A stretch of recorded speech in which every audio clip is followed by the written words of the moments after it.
Hello guys, this is Rob Lambert with AssetProtectionTraining.com. Today's weekly update is something I noticed when I was looking at Senator Schumer's ill-conceived effort to ban people who expatriate from returning to the United States.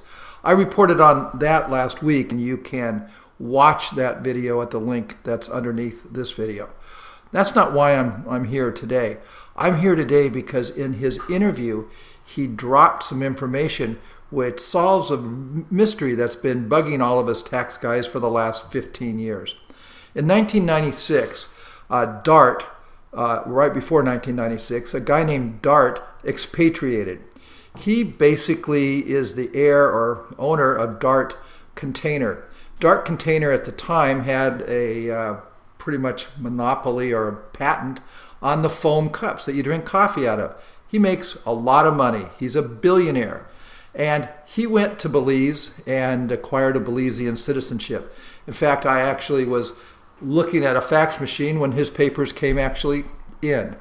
It was a long time ago. He was one of the first really rich people to eliminate the reach of the Internal Revenue Service over his personal assets.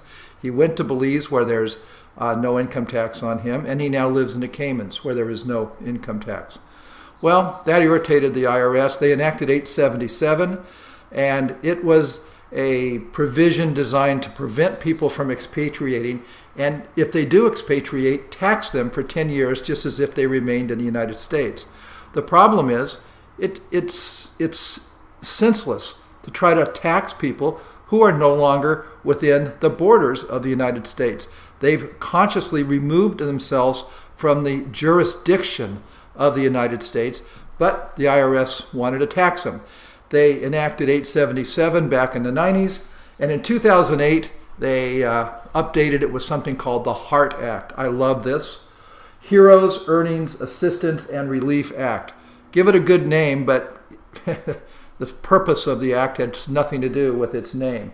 And the HART Act basically treats anybody who expatriates who has any money, basically $2 million or $150,000 a year. They're presumed to be expatriating for tax reasons, and they can have no money and be presumed to be expatriating for tax reasons. They are penalized. They actually can be prohibited from returning to the United States. That's been in the law since 1996.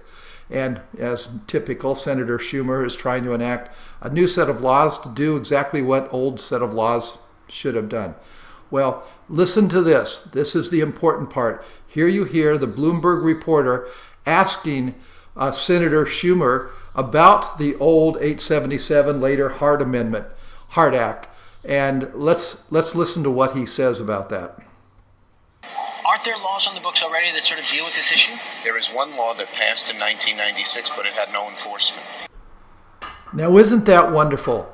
We have Senator Schumer admitting that these laws, so carefully enacted in the 90s and so carefully manicured and amended and publicized and enforced, apparently, at least lots of regulations, he's admitting there is no enforcement. And what does he want to do to correct that? He wants to enact an equally unenforceable law to try to remedy the law that is unenforceable. I have no understanding of what's going on in these guys' minds, but that's what's happening. Now, I'm not presenting this to you to encourage you to not pay your taxes. You have to pay your taxes as long as you're a U.S. citizen or resident, and you are taxed on your worldwide income from whatever source derived. But guys, that's not always the end of the world. The United States has some of the lowest tax rates of any truly civilized, industrialized nation. Now, you can reduce that a lot more by expatriating, and there's lots you can do with or without an asset protection plan to cut your taxes down. But this is not the way to enforce a tax code and a tax regimen. People need to know that the laws make sense and they're enforced.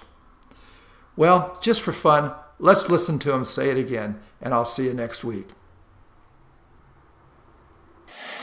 As I said, about 10,000 people in the last 10 years have renounced their citizenship. Not a single one has been penalized.